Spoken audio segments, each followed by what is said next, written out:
And then there was another thing to it. Like we're off now. Archie, Billy, sit down. I'd rather for you to sit down. Thanks. Because I don't like that army business of someone right behind you.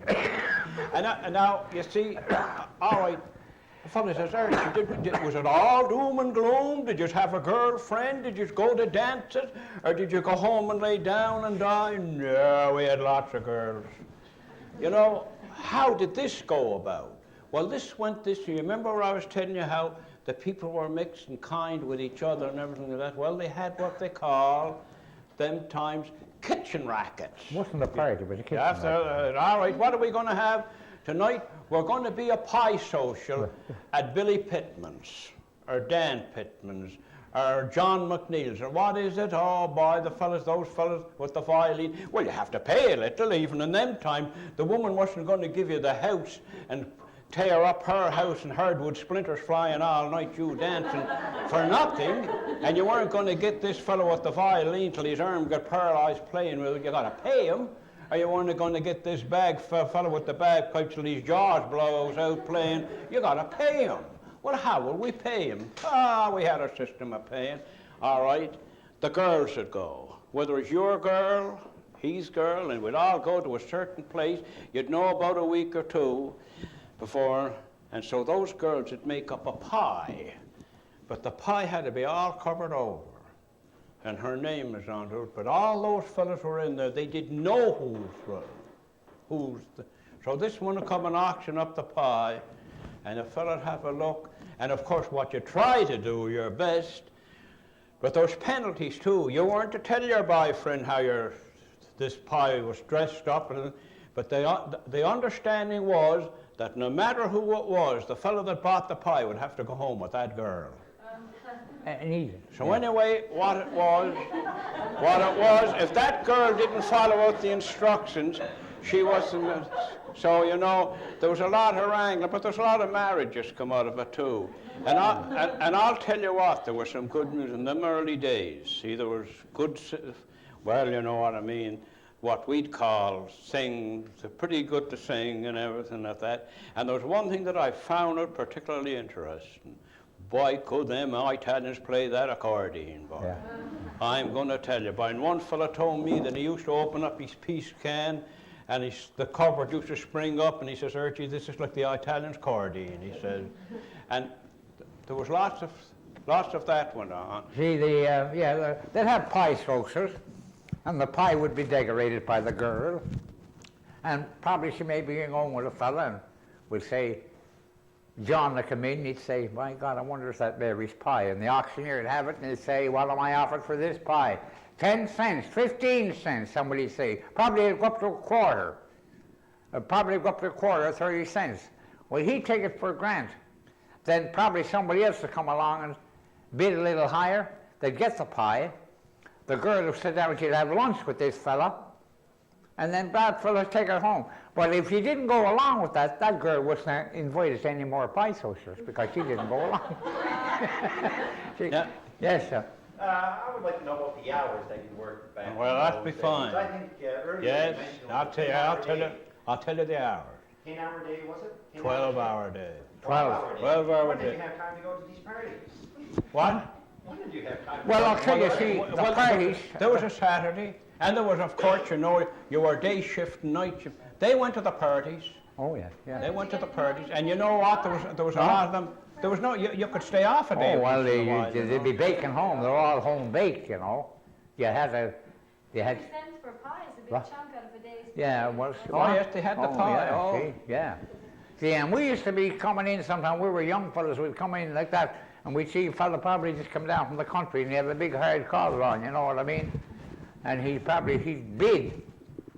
My God, that's my girl's pie, and he'd bid. And we'd be there, we wouldn't have no money at all. He'd say 25 cents, 30 cents, we'd keep on driving it up. And that would pay the fiddler. Now another thing too that interesting, I know, and you may be thinking after, when Archie and Billy was talking about how did all this change to come into a better condition where men today are getting $57 a day in the coal mine, and I don't relish it a bit. I hope they'll get 57 more. How did it all come about? It came about this way. That away back in 1879, what Bill was telling you about this, and then in around 1900, or in 1890, an organization was formed in Columbus, Ohio. You all heard of John L. Lewis, and this was called the United Mine Workers of America. Well, all right, how did the coal company treat us at that time? We were in, that was the battles we were in, that's the battles our fathers was in, that's the battles our grandfathers was in, that this would raise up, see? And what happened was this, in the United States, the United Mine Workers had then reached 500,000 men, and their contracts were flourishing. Now listen to this one close. And they had the 8-hour day. There was new machinery coming in. The men were paying through the company store across the table. They were paying their rent. The United Mine Workers of America. And later on, a man became at the head of it was known John L. Lewis. You heard of him. So anyway, what happened was this. Who stopped us? Well, couldn't we go, like Bill says, no, we couldn't. We weren't strong enough, my dear. Well, we had the coal company and the government at that day says, don't let that organization in. It's a foreign organization. You remember what they used to use, the boogeyman, the communists? If they got up, we weren't belong to no communist party. And so those people were left outside until the United Mine Workers come in. And when the United Mine Workers come in, then the men were 100%. You couldn't throw them out of the company houses. You couldn't stop them in the company store. And then the men eventually won the strike. You know what happened then? But don't forget this, that previous to that, it wasn't the company, it wasn't the government that built the schools, the churches and them, it was the masses of the people. You see, my friends, when you're teaching, see, all this here, see, this wasn't built up by, history wasn't built up by kings and cabinet members and queens and that. No, not whatever. I learned this long ago, my dear. This was built up by the masses of the people, like me and you. They were the ones built this up. And of course, there's one thing about it, I must say, and I'm open for anyone for a successful contradiction, and they haven't given it to me yet, that all down through the piece, in my times as an organizer going before the people, the steel workers and the coal miners in this part of the country has done more to build this nation than any other class of people that I know. And I'm willing to face the people for the sacrifices that they made. But what I want to do, my dear, is this. I want to just show you people of the sacrifices that were made with one thing in mind. They had one thing in mind, and to their everlasting credit, we all owe them a debt of gratitude. Do you know what them people went through? Our grandmothers, yours and mine, and our grandfathers, you know what they done? For the future generation. So they built that for the future generation, and that future generation as us people, that they've sacrificed and died, and so forth, your people and mine. And that's the reason why, my friend, I always consider an honor to be able to come to tell the people, not blown about what my people done, but what all the people done, and the Nova Scotia, the steel workers, and all those people that sacrificed so much. And you know what? Only for them, and the mothers and the fathers, we wouldn't be able to sit here tonight. Well, I'll tell you this, that particularly the girls here, they don't understand the grandmothers, they made sacrifices too. There were no such thing as people, when you see students going to, when you see students today so well nourished and well dressed, and particularly in the lower grades of the schools, coming to school, it wasn't an hour a day. The children today, they don't understand about the clothes being cut down from the older ones to the younger ones. The use of flour bags, sugar bags, and cement bags to make clothes. I saw more bloomers hanging on the line with Robin Hood on them. That's right. You're noticing them, are you, Bill? Well, oh, this is what they carried the water from the wells. There were no water in the houses. With oil lamps. They took a wash tub and a scrub board to wash the clothes, no washing machines. And if you had anything in the summertime to keep cool or something, you dug a hole in the ground, put a butter box into it, and put your stuff into it to keep it cool. There were no fridges or ice boxes or anything at that time. These were later years that we got all those things. Was there much alcohol consumed in those days? Yes, they were, and that's one of the things the miners had on Saturday night. Like the fellow says, I was 3 parts Scotch, but Saturday night I was 4 parts Scotch.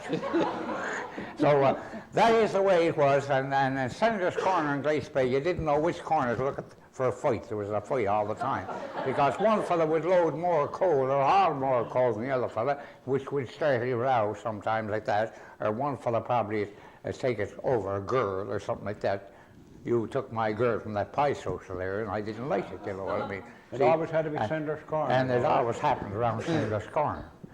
See, and there were lots of booze around at that time, and particularly around election time that come along. And this is one of the things they used to use in election at that time, was booze, lots of booze. Did they ever drink in the mines?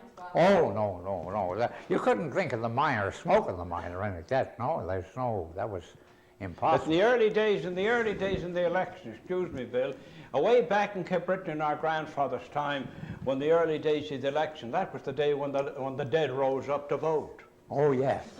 Yeah. That's right. They always rose up to vote, and after they voted 3 or 4 times. but because I can remember one of the politicians, I was only a young fella, and I heard him saying to the other fella, get out early, vote early and vote often. Yeah, vote. And when they got the names off of the tombstones, of course, different. And when they went back in the grave again to wait till the next election. Yeah, the names were taken off of the tombstones and put on the voters list. Now, all right, let us tell a story about a clerk. Yeah, go ahead. Oh, one question I had was, you had mentioned John L. Lewis and. Yeah, John L. Lewis. Yeah. What I was wondering, was he around during 1923? Did he come to Cape Breton at all? No. Or what involvement? No, he never came to Cape Breton. He came to first Halifax. Yeah. But see, John L. Lewis in his later years, in my opinion, and I spoke to John L. Lewis at conventions, we had a disagreement. But don't forget this, that in the first strike in 1909, that right into Cape Breton, there was $1 million put into the coal mine. But later on, John L. Lewis, see, his salary, he was working in the coal mines when he was 8 years of age. His father was born in Wales, England. He was born in 1880 in a place called Lucas, Ohio. And I sat in with him. He told me his life story. But later on, you see, money is an awful thing. See, he rose up and he got $75,000 or $80,000 a month, and then he began to lean a little bit, you know. You know the way, you know. But I was going to tell you a story and then laugh from. There was a place in the early days, and it was called Bridgeport, and it's still called Bridgeport up there.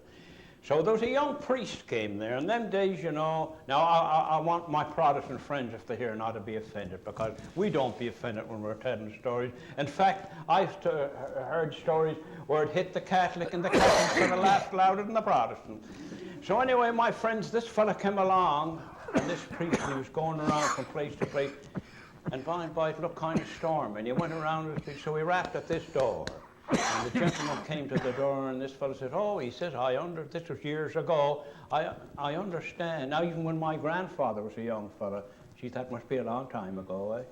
And he says, come in. The priest, the man says to him, I understand now, he says that you're a young priest that's came here. And this fellow said, yes, I am. He says, I'm going to a place up called, he says, in St. Anne's, Glace Bay, Washington, Cooperative there. And he says, a church called St. Anne's up on the hill up here. He says, you're quite a distance from that. He says, it's going to stay. Why don't you stay in, sit down? Oh, well, he went in after a while, they're sitting down, he talked, and he gave him the ceilidh, the cup of tea and the lunch. And now he says, what's your name? Of course, it had to be Father McNeil. His name was Father McNeil, and I don't know what this man's name is. I believe they told me in our research it was Jardine, was it, Bill? Jardine? It could be MacIntyre. And anyway, so this fellow says, now he says, I'm a warden of the Presbyterian Church. But he says, Father, that don't matter one bit, he says, because he says, you know, we can be friends Certainly, he says, going, so anyway, well, you can't get to that hill tonight. Go upstairs to bed, up in the spare room. I got up there. So I went up. Well, he thanked him. Well, he says, Father, you know, he says, did you have a good sleep? Yes, I had a wonderful sleep. I want to thank you very much, he said. But he says, the priest says to me, he says, I found something that roused my curiosity on the bottom of the bed. What was that? I seen, you told me you were a warden and elder of the Presbyterian Church. He said, I seen a beautiful picture of Pope Pius. I said, that's not Pope Pius. Oh, yes, it is Pope Pius. No, it must be. He said, I should know. He said, I just came from Rome. Are you sure? Well, damn that peddler. He said, he told me it was King Willie. He's telling stories down there, you know, and pensioners, of course, we're connected with the pensioners all the time, but pensioners used to put on parties, socials, and they still put them on, you know. But this club decided to have some entertainment come in. So the entertainment they took in, they couldn't play music, they couldn't dance, they couldn't sing, they couldn't do nothing. So this old no Cape Brittoners in that this bunch. old woman turned around to this one and she called her Mary, and she said, Mary, my God, do you find this boring? She says, they're not entertaining in any way. She says something, I wonder what can we do about it. Mary says, I'll do something about it. So what did Mary go and do? But went backstage and took off her clothes and sneaked across the hall. And this old lady was sitting down with this old gentleman, and she said, my God, he says, who was that? The old fellow says, that was Mary. Well, whatever she was wearing, she should have had it ironed. Yeah, ask her.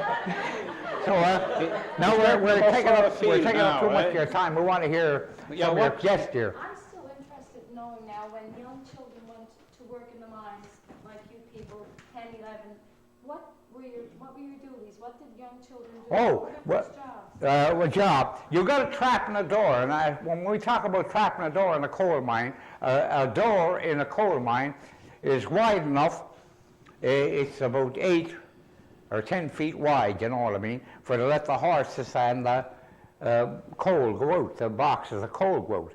Well, this door is put there for to direct the ventilation, understand? If you had the air, you wanted to turn around to stop the air from going that way, you'd put a door there and direct it that way. And these doors were used. Well, you were sitting down there tapping that door for the horses to go through.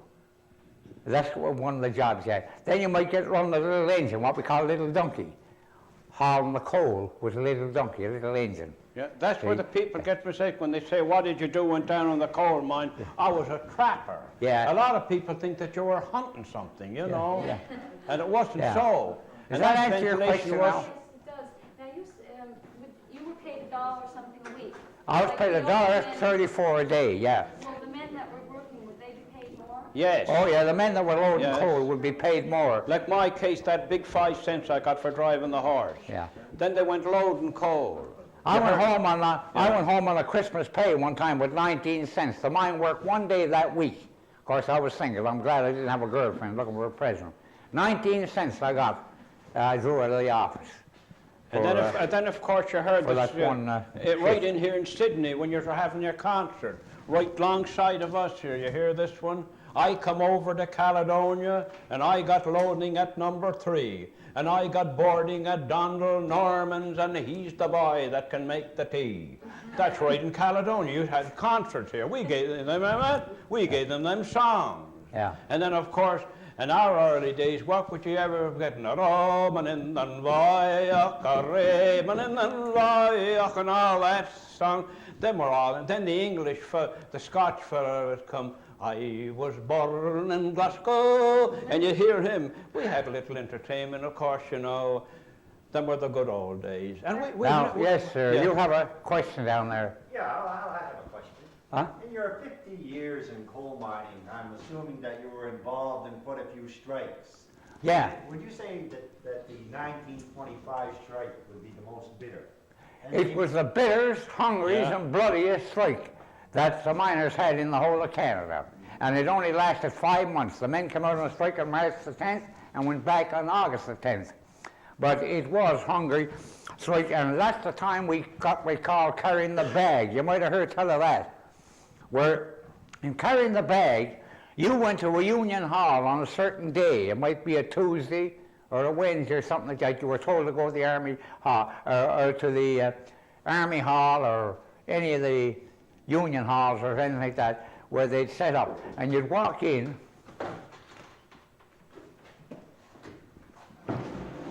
Go ahead. You'd walk in, and you were single. You'd say, "Give me an order for one," and you'd give the order according to your family. Well, you might get a small little piece of meat. You'd get one potato. Probably you'd get a can of turnip. You never heard tell of canned turnip. We ate lots of it. Canned turnip was put up in cans, and we had a lot of people poisoned with it too. And you'd get a little bit of fish or something like that, and that was your order for the week. You'd pay a little sugar and a little bag of tea, and you carried the bag. But the ugly roast people sent in cars of flour and rolled oats and everything else. We were pretty happy to get that because you get a couple of pounds of rolled oats, you know what I mean? And we're pretty happy to have porridge in the morning. And that's the 1925 strike. And one of the sad things happened in 1925 too was a man and his little boy went down to the picket line in New Waterford. And the officials were trying to run the plant down there, and they sent in the coal company police there to guard them, and this man went down, and the men stopped and driving the officials away from the plant.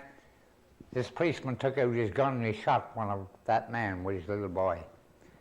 He was a wonderful man. The man was a very religious man. He was a Salvationist, and here it was a sad thing to see him laying on the ground and his little boy with him. And that's what we used to call it David's Day, but now it's the Memorial Day ever since that. That happened in 1925. We had an awful lot of deaths during the strikes. Yeah, yes, dear. I was wondering, were either of you blacklisted? What? Were you blacklisted? Oh, yes. Why? Oh, yes, sir. What reason? In 1925, we had a number of men that were blacklisted. And in the mine that I worked with, particularly if your number was 13 something, 1325 or 13 something like that, you were on the blacklist list. That's the way they had it.